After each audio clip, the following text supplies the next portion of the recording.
بالله من الشيطان الرجيم بسم الله الرحمن الرحيم الحمد لله الذي لا يبلغ مدحته القائلون ولا يحصي نعماءه العادون ولا يعدي حقه المجتهدون الذي ليس لصفته حد محدود ولا نعت موجود ولا وقت معدود ولا أجل ممدود فطر الخلائق بقدرته ونشر الرياح برحمته الصلاة والسلام على الرسول المسدد المصطفى الأمجد المحمود الأحمد سيدنا ومولانا ومولى الكونين جد الحسن والحسين وعلي أبا القاسم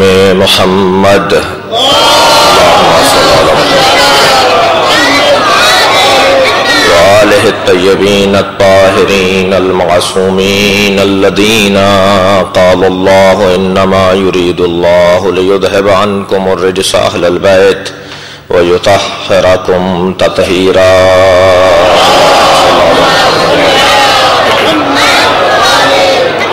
ولعنة الله على أعدائهم أجمعين من يوم عداوتهم إلى قيام يوم الدين. أما بعد فقد قال الحكيم في قرآن الكريم بسم الله الرحمن الرحيم بقية الله خير لكم إن كنتم مؤمنين. صلوات اس کو برعکس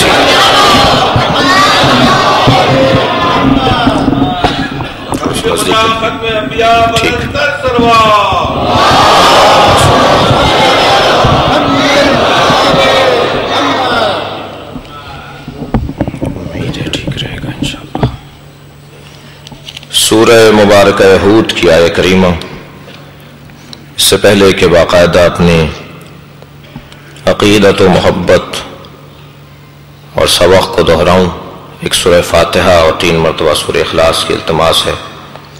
حاضرین مجلس کے مرحومین شہداء ملت اور بالخصوص جناب زیدی صاحب کے خانوادے کے تمام مرحومین، سید مقرب حسین ابن سید لیاقت حسین، سیدہ نفیس فاطمہ بنت رضی الحسنین، سید اظہار حسین ابن سید افتخار حسین، سیدہ وزیر بانو بنت سید حامد حسین، سیدہ خوشنود زہرا بنت سید مقرب حسین، اور سید اعجاز حیدر ابن سید ظفریاب حسین، سید سعید الظفر حسین ابن سید مقرب حسین، سیدہ فاطمہ زہرا بنت سید علی اوسط کے سال ثواب کے لیے ایک سورہ فاتحہ اور 3 مرتبہ سورہ اخلاص کی التماس.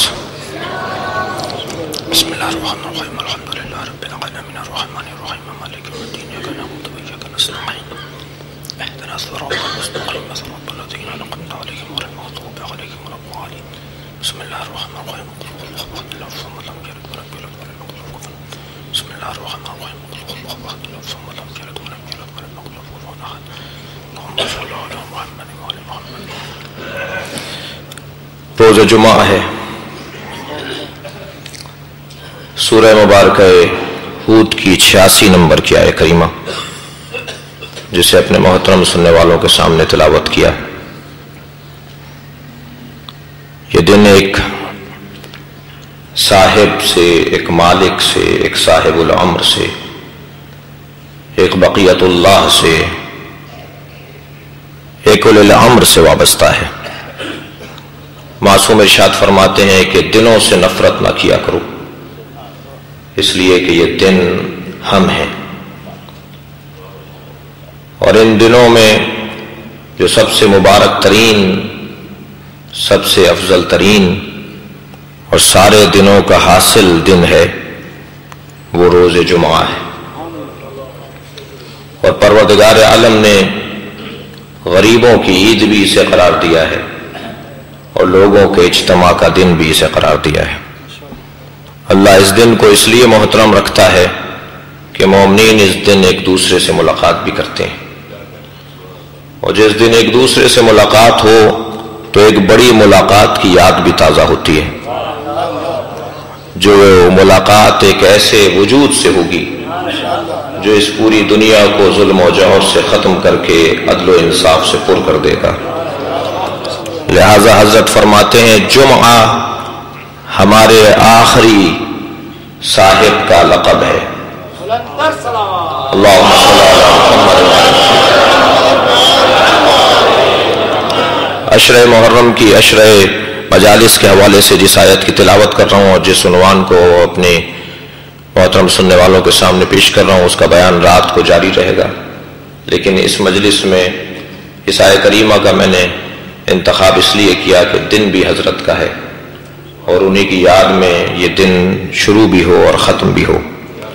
اور عزیزان گرامی، اس سے کہیں زیادہ حق ہے اس مالک کا ہمارے اوپر، اس صاحب کا ہمارے اوپر، اس الامر کا ہمارے اوپر، اس صاحب الزمان کا ہمارے اوپر، کہ ہم ایک دن اللہم صلی علی محمد وعلی محمد حضرت کی یاد میں گزاریں، لیکن یقیناً ہر لمحہ، ہر آن، ہمارا ہر کام، ہمارا ہر فعل، ہمارا ہر قدم اس کی یاد سے اگر وابستہ ہو تو ان کے ظہور میں تعجیل ہو جائے۔ آپ نے دیکھا ہوگا بعض ممالک میں بعض مومنین نے اپنے ہاں ایک تغرا لگایا ہوا ہے، بعض نے گاڑیوں پر لگایا ہوا ہے، بعض نے گھروں میں لگایا ہوا ہے، اور اس پہ لکھا ہوا ہے علی وارث۔ تو اس کے مقابل ایک اور تغرا لگا دیا گیا ہے اللہ وارث۔ تو علی والوں نے تو علی کو اللہ کے مقابل کھڑا نہیں کیا تھا، بہت سارے اللہ والوں نے اللہ کو علی کے مقابل کھڑا کر دیا۔ اس سے کیا ربط ہے اس بات کا کہ علی اگر وارث کہہ دیا جائے تو توحید کی اصول میں اور توحید کے نظام میں کوئی کمی آ جائے گی؟ پروردگار عالم نے اہل بیت کو وارث زمین قرار دیا ہے۔ اگر مشکل یہ ہے، میں ایک جملہ تکرار کر رہا ہوں، بعض توحید ناشناس توحید پرستوں کا یہ مزاج ہے کہ وہ توحید کے نام پر بہت سارے کام کرتے ہیں جن کا تعلق توحید سے نہیں ہے۔ عزیزان گرامی، پروردگار عالم نے اہل بیت کو وارث زمین قرار دیا ہے۔ وَلَقَدْ كَتَبْنَا فِي الزُّبُورِ، رات والی آیت جس کو مسلسل تلاوت کر رہا ہوں، وَلَقَدْ كَتَبْنَا فِي الزُّبُورِ مِن بَعْدِ الذِّكْرِ أَنَّ الْأَرْضَ يَرِثُهَا عِبَادِيَ الصَّالِحُونَ۔ اللہ نے یہ طے کر رکھا ہے اس کے زمین کے وارث میرے نیک اور صالح بندے ہیں۔ بتایا جائے کہ علی سے بڑھ کر اللہ کا نیک اور صالح بندہ ہے؟ کوئی اس گھرانے سے بڑھ کر اللہ کا نیک اور صالح بندہ ہے؟ نہیں عزیزان گرامی، امام سے متعلق بھی آیت ہے، اور یہ آیت جو میں نے آپ کے سامنے تلاوت کی یہ بھی امام سے متعلق ہے۔ اگرچہ اس مجلس میں مجھے نہیں معلوم، میرے پاس وقت رات کی مجلس کی طرح 1 گھنٹے کا ہے یا کم ہے، کیونکہ بہرحال آپ لوگوں کو جانا بھی ہے اپنے گھروں کو، اور آج کا دن ہی شاید ملتا ہے بہت سارے مومنین کو اپنے بہت سے امور نمٹانے کے لیے، اور پھر رات کی مجلس میں بھی آنا۔ کوشش کروں گا کہ طویل نہ ہو گفتگو۔ بقیت اللہ خیر لکم، اللہ کا بقیہ تمہارے لیے خیر ہے۔ اللہ کے کاموں میں اور ہمارے کاموں میں بڑا فرق ہے۔ بندوں کے کام کبھی ناتمام، کبھی مکمل نہیں ہوتے، اور اللہ کا کام کبھی ناتمام نہیں رہتا۔ بندوں کے کام میں اور اللہ کے کام میں ایک موٹا سا فرق یہ ہے کہ اللہ کا کام اول سے آخر تک با کمال رہتا ہے، اور بندوں کے کام تدریجاً کمال پر جاتے ہیں، تجربتاً کمال کی طرف جاتے ہیں۔ ایک جملہ آپ کی سماعتوں کے حوالے کروں، بندوں کے کاموں میں اور اللہ کے کام میں ایک فرق یہ ہے، بندوں کے کام کو ابتر کہتے ہیں، اللہ کے کام کو کوثر کہتے ہیں۔ وہ درود بھیجے محمد والے محمد اللہ۔ وہ کوثر یعنی خیر کثیر جناب سیدہ کی ذات، وہ خیر ہی خیر۔ بقیت اللہ خیر لکم ان کنتم مؤمنین، بقیت اللہ، اللہ کا بقیہ تمہارے لیے بہترین ہے اگر تم صاحب ایمان ہو۔ اللہم صلی علی محمد۔ عزیزان گرامی، ذرا محسوس کریں اس آیت کو کہ اللہ نے حضرت کو بقیت اللہ کہا ہے، یا اللہ نے امام وقت کو بقیت اللہ کہا ہے، جسے باقی رکھا ہے۔ نبی مکرم کی خدمت میں جبرائیل امین نے تمام دنیا کے خزانوں کی کنجیاں رکھ دیں، خزانے رکھ دیے. یا رسول اللہ، یہ اللہ نے آپ کے اختیار میں رکھا ہے. حضرت فرمایا بتاؤ یہ فانی ہے یا باقی ہے؟ جبرائیل نے کہا یا رسول اللہ یہ فانی ہے. حضرت فرمایا میں اسے ہاتھ نہیں لگاؤں گا جو فانی ہے. ہم سے اس کا کوئی تعلق نہیں ہے جو فانی ہو. ہم خود بھی باقی رہنا چاہتے ہیں. عزیزان گرامی، وہ باقی رہتا ہے جو باقی سے وابستہ ہو جائے. اللہ کی صفت ہے باقی، اللہ کی صفت ہے باقی، ازلی و ابدی.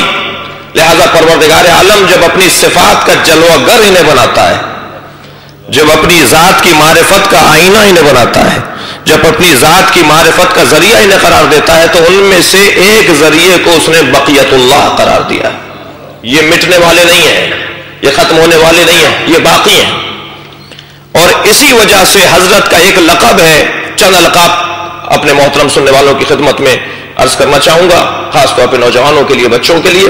عزیزان گرامی، حضرت کا ایک لقب ہے صاحب الزمان یا امام زمان.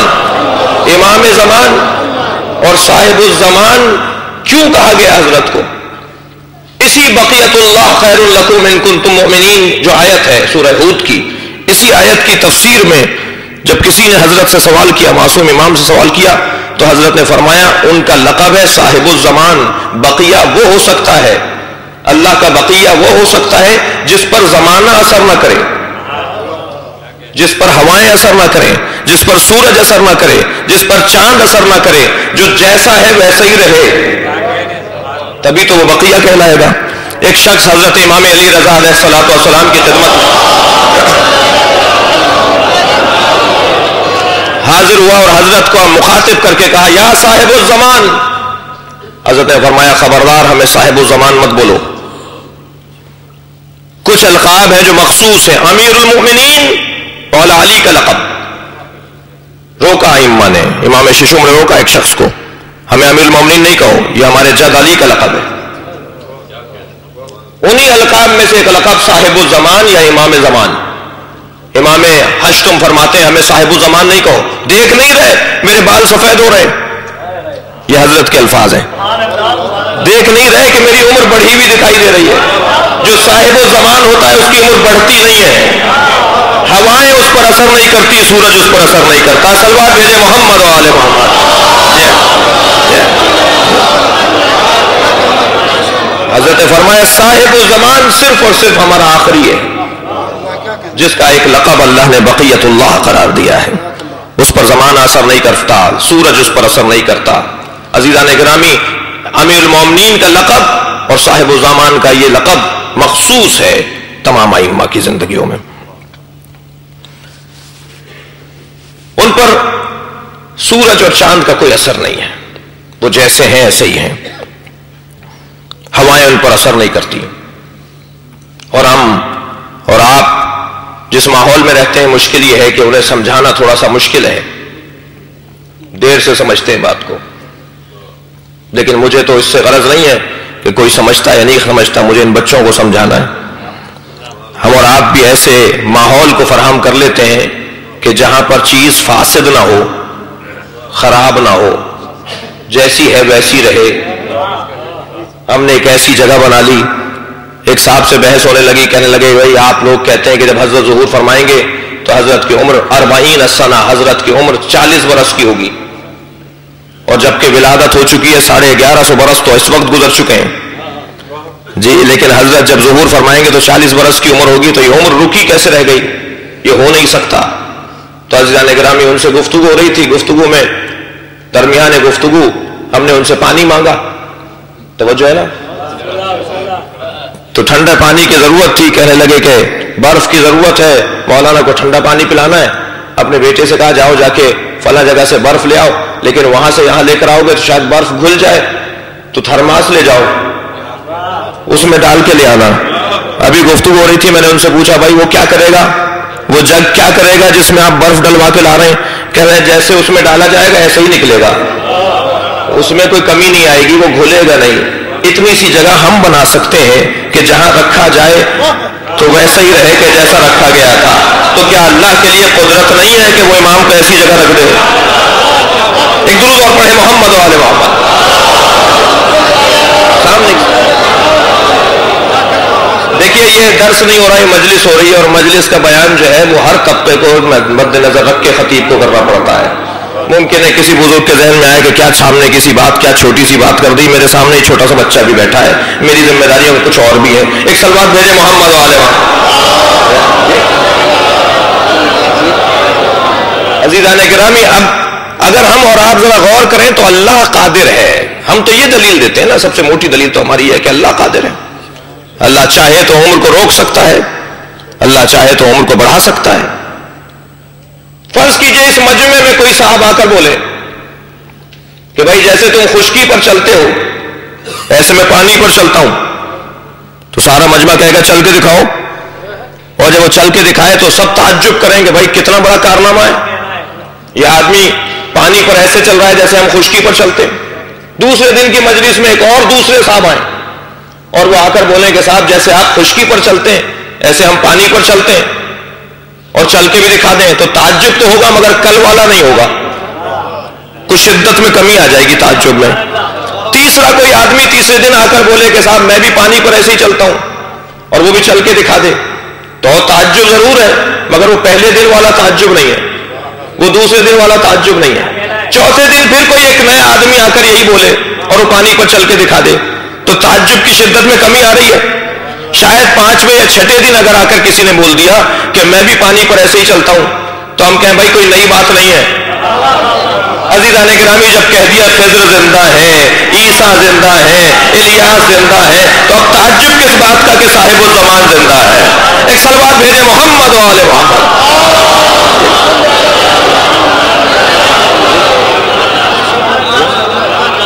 اور پھر پروردگار عالم تو قادر ہے نا. ہم نے ان صاحب سے کہا حضور آپ ذرا دور مت جائیے، ذرا آئینے میں اپنا چہرہ دیکھ لیجئے. اگر چہرہ بھی آپ نے دیکھ لیا آئینے میں تو آپ کو وہاں مثال مل جائے گی کہ اللہ جس کی عمر چاہتا ہے بڑھا دیتا ہے اور جس کی عمر چاہتا ہے روک لیتا ہے. اس نے تو نشانیاں قرار دی ہے نا. عزیزان گرامی ہمارے جو بدن کے اندر اعضاء ہیں ان سب میں ایک حکمت پائی جاتی ہے. جب حضرت یوسف کو کنویں میں پھینک دیا بھائیوں نے تو حضرت یوسف کے لیے ہے کہ حضرت یوسف کو پانی سے خوف آتا تھا. جیسے امام حسین کو پیاس زیادہ لگتی تھی اللہ نے اسی سے امتحان لیا. امام حسین کو پورے گھرانے میں سب سے زیادہ پیاس لگتی تھی، ہر کچھ دیر بعد امام کو پانی چاہیے ہوتا تھا. اللہ نے اسی چیز سے امام حسین کا امتحان لیا. حضرت یوسف کو پانی سے خوف آتا تھا، اللہ نے حضرت یوسف کا امتحان بھی پانی سے لے لیا. بھائیوں نے کنویں میں ہی پھینکا، کچھ اور بھی کر سکتے تھے، لیکن جب پانی کے اندر ڈوب گئے اور غوطے لگا رہے تھے اور ڈوب رہے تھے تو پکار رہے تھے یا اللہ مجھے بچا. حضرت یوسف ڈوب کر پانی کے تہ میں چلے گئے. تہ میں جو پتھر تھا جہاں کنواں ختم ہو رہا تھا وہ پتھر معجزے سے اللہ کے حکم سے اٹھ کر سطح آب پر آ گیا اور حضرت یوسف اس کے پر بیٹھے ہوئے تھے. تو اسی اسنا میں جبرائیل کو دیکھا، جبرائیل مدد کرو. حضرت جبرائیل نے فرمایا یوسف اللہ تمہارے اوپر ایک کرم نازل کرے گا، تمہاری مدد کرے گا اگر تم نے کچھ لوگوں کا واسطہ دے دیا. کہ کس کا واسطہ دوں؟ کہ پروردگار عالم نے تمہارے ہاتھ میں 14 پوروے رکھے ہیں، تمہاری انگلیوں میں 14 بند ہے. اللہ نے اس پوری دنیا کو 14 کے لیے بنایا ہے. اللہ نے اس پوری دنیا کو 14 کے نام پر بنایا بھی ہے، 14 کے نام پر باقی بھی رکھا ہوا ہے. اس ذات کبریا کو ان 14 کا واسطہ دے دو جن کے نام پر دنیا بنی ہے، جن کے نام پر دنیا باقی رہے گی. تو حضرت یوسف نے ان 14 پورووں کو دیکھ کر اب حکمت دیکھیے. شاید کسی بچے کے لیے نئی بات ہو کہ ہماری انگلیوں میں جو بند ہیں وہ 14 ہیں. پروردگار عالم نے ہمارے ساتھ چاہدہ معصومین کو رکھا ہے تاکہ تم ہمیشہ دعا کر رہے ہو تو تمہارے ذہن میں رہے. تمہاری دعاؤں میں ان 14 کے بغیر کوئی دم نہیں آنے پائے گا. جب اللہ کی بارگاہ میں دعا کرو تو ان کو اپنے پیش نظر رکھنا، اللہ زیادہ سنتا ہے جب یوسف کو ان کی وجہ سے عطا کرتا ہے. ایک صلوات بھیجے محمد والے محمد. اب آپ تو دیکھ نہیں رہے، میں دیکھ رہا ہوں بہت سارے لوگ 14 گن رہے ہیں. ایک صلوات بھیجے ذرا محمد والے محمد. اللہ صلی اللہ. اس سے اونچی صلوات ہدیہ کریں. اللہ نیچے آ رہا ہے آہستہ آہستہ آہستہ نیچے آ رہا ہے، اس کو ذرا سے دوبارہ بندیے.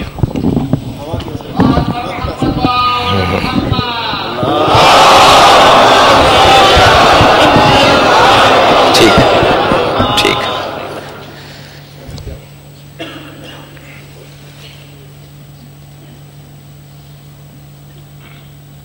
بات کیا تھی؟ صاحب الزمان،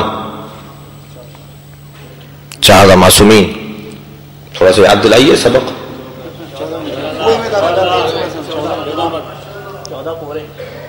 اس سے اونچی سلوات دیا کریں. اللہم صل علی. پروردگار عالم نے ہمارے اعضائے بدن کے اندر حکمتیں رکھی ہیں. جی آ گیا گرفت میں موضوع. پروردگار عالم نے ہمارے اعضائے بدن، آنکھ یہاں پر ہے، ماتھے کے اوپر اگر اللہ نے باریک باریک نالیاں بنائی ہیں. توحید مفضل کے اندر بھی امام ششم بیان فرما رہے ہیں کہ پروردگار عالم نے یہ جو اعضائے بدن قرار دیے ان میں سب میں حکمت ہے. امیر المومنین نے تو کمال کیا اپنے خطبے کے اندر، ارشاد فرمایا مجھے تعجب ہے انسان کی خلقت پر کہ اللہ نے کیسا شاہکار بنایا ہے. یہ چربی سے دیکھتا ہے، یہ گوشت کے لوتھڑے سے بولتا ہے، یہ سوراخوں سے سنتا ہے، یہ ہڈیوں سے سنتا ہے، یہ سوراخوں سے سونگھتا ہے. طویل خطبہ ہے امیر المومنین کا انسان کی خلقت کے اوپر. امام ششم کی بھی حدیث ہے انسان کی خلقت پر. جی عزیزان گرامی، ان افراد کو جو یہ ماننے کو تیار نہیں ہے کہ نہیں کیسے ممکن ہے 1150 برس کا ایک انسان ہو اور اس کی عمر ہو 40 برس کی، یعنی وہ ظاہر ہو تو 40 برس پر عمر رکی ہوئی ہے. تو یہ اگر اپنا چہرہ آئینے میں دیکھ لیں تو اللہ نے اس چہرے کے اوپر بھی مثال قائم کی ہے. جب پیدا ہوئے تھے یہ 80 برس کے بزرگ تو سر کے بال بھی اسی وقت پیدا ہوئے تھے، لے کر آئے تھے نا، اور بھووں کے بال بھی لے کر آئے تھے، پلکوں کے بال بھی لے کر آئے تھے جب دنیا میں آئے تھے. لیکن 80 برس میں اگر سر کے بال نہ کاٹے ہوتے تو ایڑیوں تک آ گئے ہوتے بال، اور آج تک پلکوں کے بال نہیں کاٹے، آج تک بھووں کے بال نہیں کاٹے. ایک کی عمر رک کر بتا رہی ہے کہ اللہ روکتا ہے، ایک کی عمر بڑھ کر بتا رہی ہے اللہ بڑھاتا ہے. ایک صلوات بھیجیں محمد و آل محمد.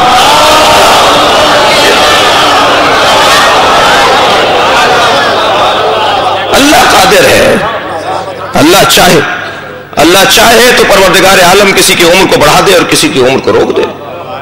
اور صاحب الزمان وہ ہے جس پہ زمانہ اثر نہیں کرتا، زمانیات اس پر اثر نہیں کرتے، بلکہ وہ زمانے پر اثر کرتا ہے. اب ہے، مالک ہے. ہم اور آپ کی جو ملکیت ہے وہ فرضی ہے، اعتباری ہے، عارضی ہے، وقتی ہے، تصوراتی ہے. لیکن جو ان کی ملکیت ہے وہ تصوراتی نہیں ہے، وہ مالک الملک نے انہیں عطا کی ہے، انہیں صاحب الزمان بنایا ہے. عزیزان گرامی، امام کے القاب کے اندر ایک لقب ہے صاحب الامر، صاحب الزمان، امام زمان. امام کے القاب میں ایک لقب ہے باسط. اللہ یبسط الرزق، اللہ رزق کھولنے والا ہے. لہذا روایت کہتی ہے کہ جب حضرت ظہور فرمائیں گے تو کوئی فقیر نہیں ملے گا. لوگ صدقہ لے کر ڈھونڈیں گے فقیروں کو، لیکن کوئی فقیر ملے گا نہیں. اور اگر کسی کو فقیر سمجھ کر اسے دینا بھی چاہیں گے تو وہ بڑھ کر کہے گا میں تو خود فقیر ڈھونڈ رہا ہوں. وہ اس انداز سے زمانہ ہوگا. حضرت اپنے زمانے کے لوگوں پر ہر سال کچھ انعامات عطا کریں گے، کچھ عطایا ان کو دیں گے. ان میں سے ایک یہ کہ ان کے رزق میں وسعت بڑھتی چلی جائے گی، کوئی فقیر و مسکین نہیں ملے گا. حضرت کے القاب کے اندر ایک لقب ہے عزیزان گرامی، جابر، جوڑنے والا. امام فرماتے ہیں حضرت کا لقب جابر اس وجہ سے ہے کہ یہ ٹوٹے ہوئے دلوں کو جوڑنے والی ذات. اور جب لوگ پریشان ہوتے ہیں تو انہی کے نام پر زندہ دل ہو جاتے ہیں، انہی کا تذکرہ لوگوں کو مایوسی سے نکال دیتا ہے.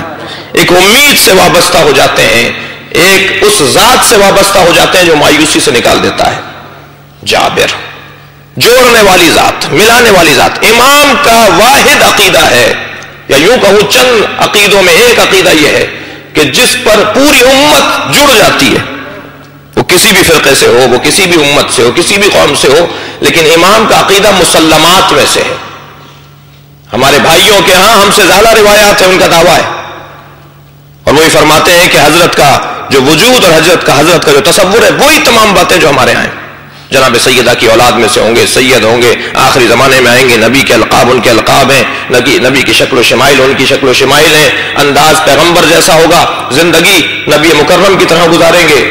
وہ تمام چیزیں جو ائمہ میں پھیلی ہوئی ہیں امام میں یکجا دکھائی دیتی ہیں، وہ تمام کمالات. عزیزان گرامی، حضرت کے اصحاب صاحبان کمال لوگوں میں سے وَلَئِنْ أَخَّرْنَا عَنْهُمُ الْعَذَابَ إِلَىٰ أُمَّةٍ مَعْدُودَةٍ، اور ہم نے لوگوں پر سے ان پر سے عذاب کو مؤخر کر دیا ہے جب تک 313 نہ آ جائے. قرآن مجید میں 313 کی تعداد کا اشارہ ہے. ایک امت معدودہ، معین شدہ امت، معدود امت، عدد شدہ امت، چند ایسے افراد جن کی تعداد طے ہو گئی ہے، جب تک وہ آ نہیں جائیں گے عذاب نہیں آئے گا. تو 313، اور ان 313 کی تعداد کو بھی 313 اس وجہ سے رکھا گیا کہ اسلام کا سب سے پہلا لشکر جنگ بدر کا لشکر، اور جنگ بدر میں بھی 313، اور یہ آخری لشکر بھی جو تشکیل پائے گا اس میں بھی 313. لیکن عزیزان گرامی مایوسی نہیں ہونی چاہیے، یہ 313 تو سپہ سالار ہیں، یہ 313 تو سردار ہیں، پیشوا ہیں، رہنما ہیں، اور 10,000 کی تعداد ہے جو ان کے معاون ہوں گے. جب 10,000 کی تعداد 313 کے تحت حکومت آ جائے گی تو اس وقت امام اپنے ظہور کا اعلان فرمائیں گے مکہ المکرمہ سے، اور حضرت کی آمد پر دنیا ظلم و جور سے ختم ہو کر عدل و انصاف سے پر ہو جائے گی.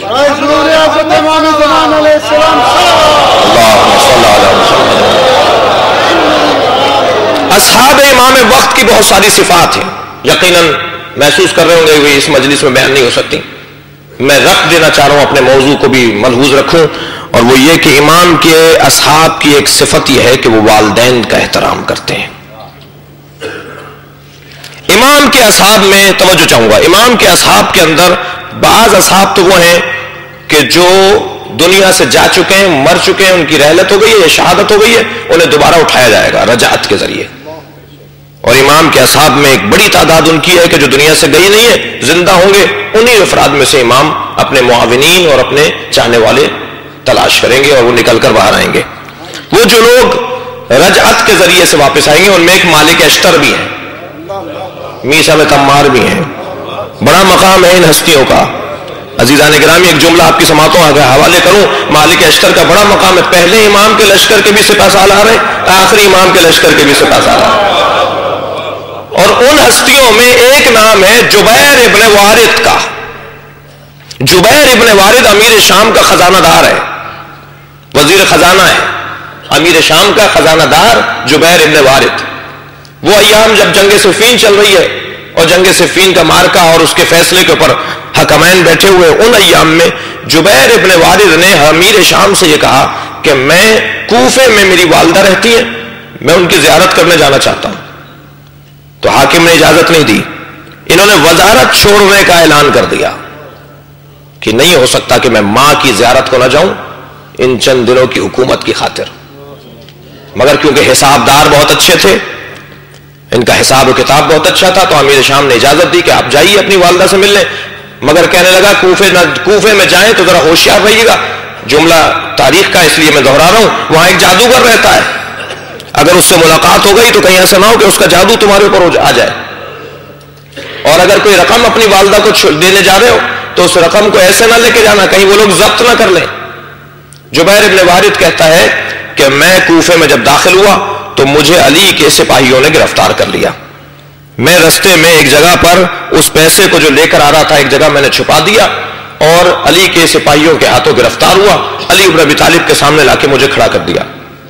مجھ سے علی نے ایک جملہ کہا، وہ رقم تم نے ذات و رقا کے اندر چھپائی ہے، تمہاری والدہ کو ہم پہنچا کے دیں گے. اور تمہیں کہا کہ کوفے کے اندر ایک جادوگر رہتا ہے. کہا مجھ سے یہی کہا گیا ہے. کہا میں جادوگر نہیں ہوں، میں قرآن کی تلاوت کرتا ہوں، نبی کی سنت کو بیان کرتا ہوں، اور اگر میرے قول اور میرے عمل سے کسی پر کوئی اثر ہو جائے تو یہ جادو نہیں ہے، اسے حکمت کہا جاتا ہے. اور امیر مومنین نے فرمایا اپنی والدہ سے بھی جا کر ملو اور تمہیں میں ایک انعام دیتا ہوں. میرے آخری ہادی اور میرے آخری جانشین کا جب ظہور ہوگا تو بہت سارے لوگ رجت کے ذریعے اٹھائے جائیں گے. میں والدین کے احترام کی وجہ سے تمہیں انعام دے رہا ہوں کہ تم اس کے سپاہیوں میں سے ایک سپاہی شمار کیے جاؤ گے. ایک صلوات بھیجے محمد و آل محمد.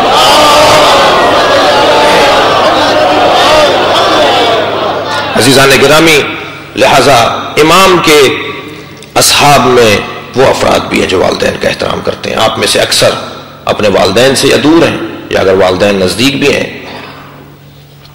تو وہ تعداد شاید کم ہو. لہذا صرف خط لکھ دینا کافی نہیں ہے، اور آج تو زمانہ ہی خط کا نہیں رہا. ای میل کے ذریعے سے انہیں یاد کر لینا، ان کے لیے کوئی ہدیہ بھیج دینا کافی نہیں ہے. عزیزان گرامی، ان کی زیارت کعبے کی زیارت کے مترادف ہے. ان کی زیارت مصحف قرآن کی زیارت کے مترادف ہے. ان کی زیارت کو علی کے چہرے کی زیارت کا ثواب دیا جاتا ہے. اگر کوئی چاہتا ہے علی ابن ابی طالب کے چہرے کی زیارت کا ثواب حاصل کرے تو اپنے والدین کے چہرے کی زیارت کرے. ناکافی ہے کہ دور سے بیٹھ کر ایک ٹیلی فون کر لیا جائے، مجھے معاف کیجیے گا کسی کی طبیعت پر گرانی نہ آئے، دور سے بیٹھ کر انہیں سلام کر لیا جائے، ناکافی ہے. ایک وقت طے کرنا ہوگا ان کی زیارت کے لیے. جن کے والدین مر گئے، دنیا میں نہیں ہے، تو نبی نے اس شخص سے ناراضگی کا اظہار فرمایا جسے اپنی ماں کی قبر کا علم نہیں تھا. حضرت فرمایا تم کیسے بندے ہو کہ تم اپنی ماں کی قبر کا علم نہیں ہے؟ پھر اجازت دی کہ اپنے ایک نشان بنا لو کسی جگہ پر، فرضی قبر بنا لو، اور اس قبر پہ اپنی ماں کا عنوان ڈال دو کہ تمہاری ماں کی قبر ہے، اور اس قبر پہ چلے جایا کرو تاکہ تمہیں اس کا ثواب ملے. آپ نے غور فرمایا کہ جناب امام زین العابدین کی والدہ تو حضرت شہربانو ہیں، مگر جناب رباب کا احترام ماں کی طرح کرتے ہیں. حقیقی ماں نہیں ہے. بظاہر 4 سال کی عمر تھی امام سجاد کی جب جناب شہربانو کی رحلت ہو گئی مدینہ منورہ میں، جنت البقیع میں دفن ہے. لیکن حضرت رباب کے ساتھ بیٹھتے ہیں تو کھانا نہیں کھاتے، پہلے انہیں کھلا لیتے ہیں، جب جناب رباب کھا لیتی ہیں کھانا پھر کھاتے ہیں. کسی نے پوچھا آپ اپنی والدہ کے ساتھ بیٹھتے ہیں مگر آپ کھانا نہیں کھاتے؟ فرماتے ہیں اگر میں جس لقمے کو کھانا چاہ رہا ہوں اس پر میری ماں کی نگاہ ہو تو یہ کیسے ممکن ہے کہ میں اپنی ماں کی بے ادبی کروں؟ ساتھ بیٹھتے ہیں مگر کھانا نہیں کھاتے. امام زین العابدین کی شب شہادت بھی ہے. امام چہاروں بھی امام زمانہ کو اس وقت یاد کر رہے تھے جب تعزیانے لگ رہے تھے.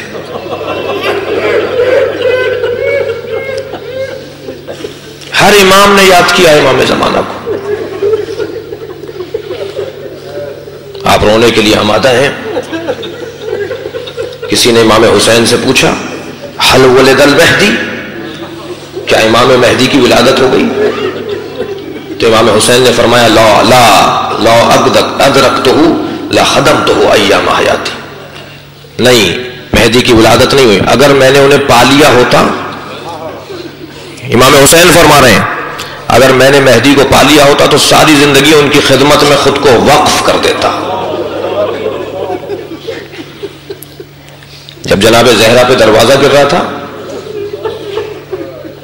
اور بی بی کا محسن شہید ہوا تو جناب زہرا نے علی کو نہیں پکارا، جناب فاطمہ زہرا نے امیر المومنین کو مدد کے لیے نہیں پکارا، بلکہ بے ساختہ زبان سے نکلا یا مہدی. امام مہدی کو پکارا جناب سیدہ نے.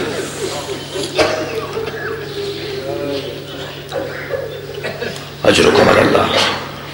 جب امیر المومنین کے زخم میں شدت بڑھنے لگی اور وصیتیں فرمانے لگے تو امام حسن سے فرمایا بیٹا جب تمہاری غربت کو دیکھتا ہوں تو آنکھوں میں آنسو آتے ہیں، اور جب مہدی کو یاد کرتا ہوں تو دل کو سکون ملتا ہے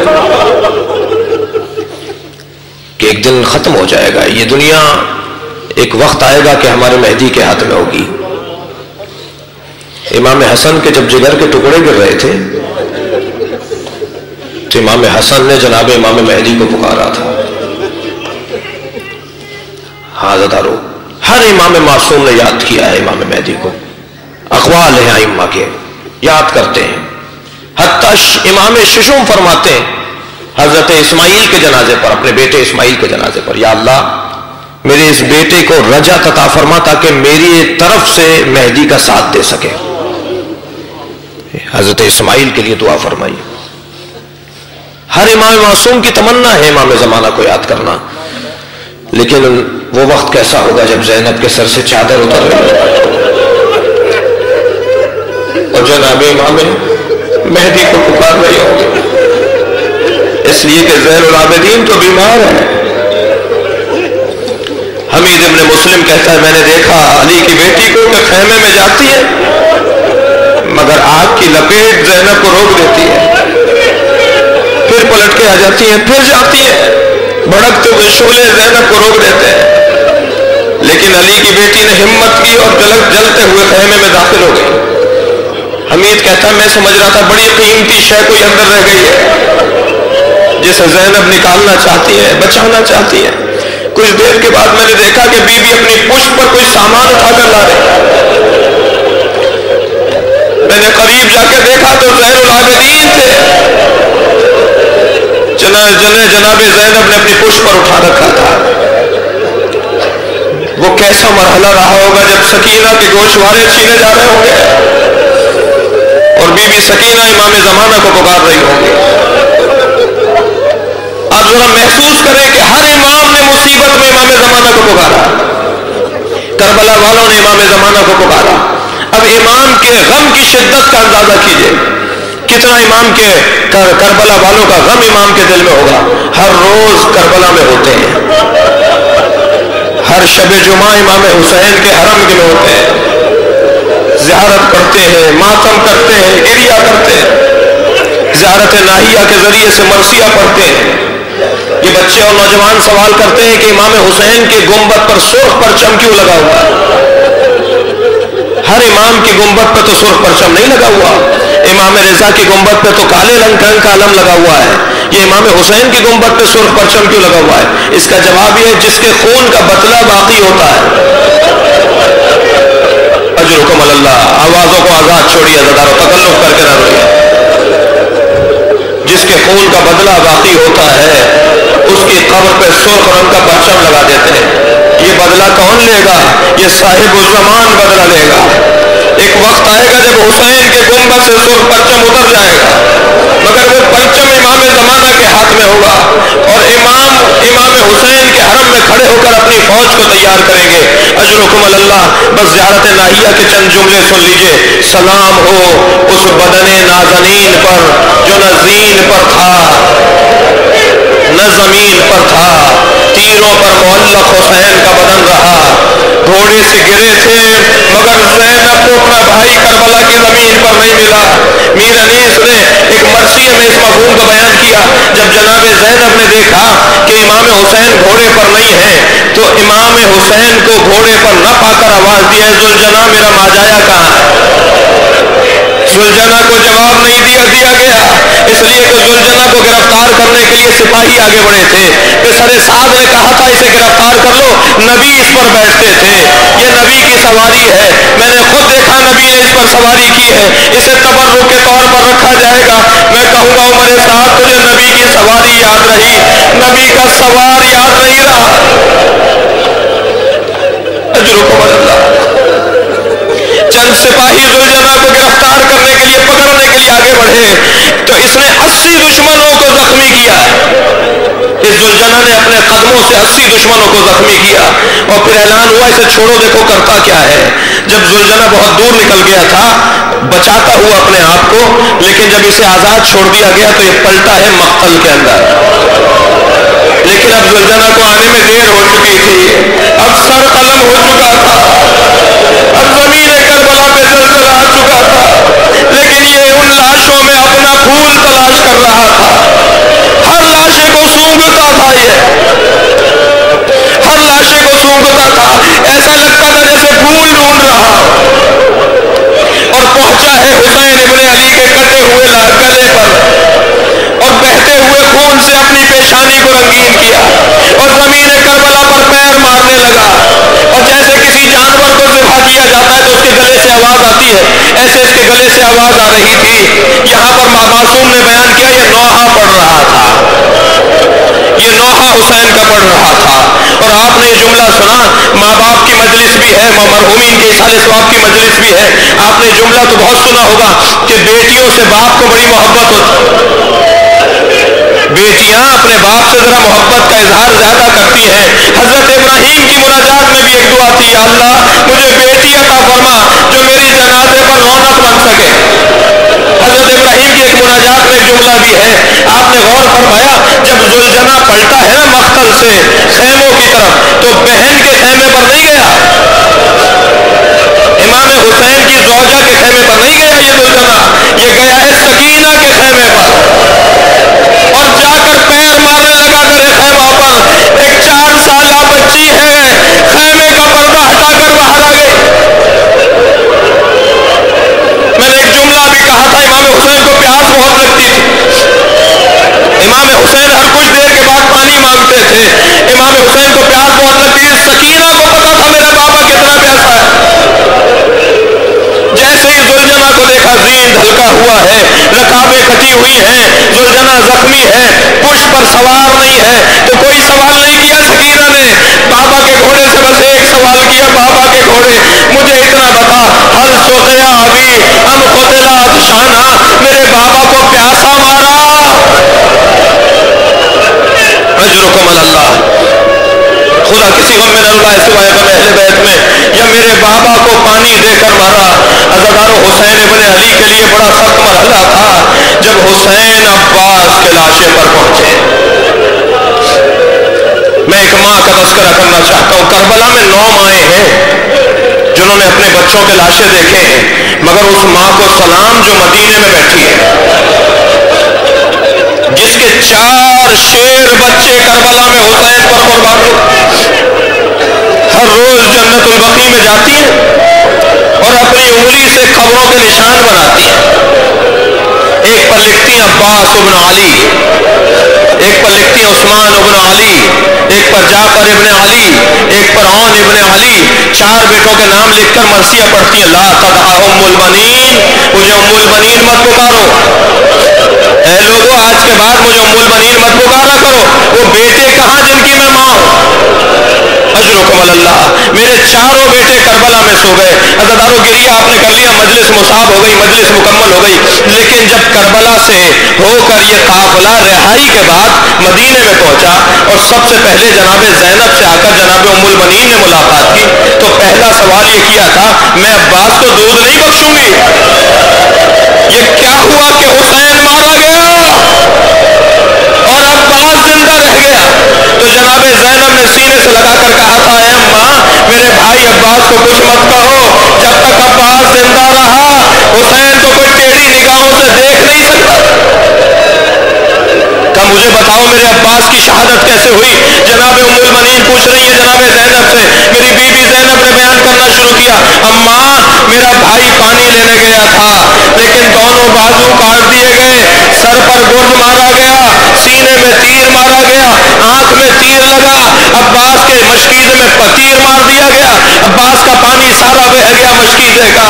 اے میری اماں جب عباس گھوڑے سے گر رہا تھا تو اس کے بازو نہیں تھے؟ جناب ام البنین کی آنکھوں میں آنسو آ گئے، فرمانے لگی زینب اگر کوئی اونچائی سے بلندی سے گرے اور اس کے ہاتھ نہ ہو تو وہ کیسے گرے گا؟ کہ بس یہی تو عباس کی مظلومیت ہے۔ اے ذاکرو جب بھی رونے والوں کو عباس کے مصائب پڑھ کے سناؤ تو یہ ضرور بتایا کرو، میرا عباس گھوڑے سے گرا، عباس کے بازو نہ تھے، عباس منہ کے بل زمین پر آ گیا، آواز دی مولا میرا سلام لیجیے۔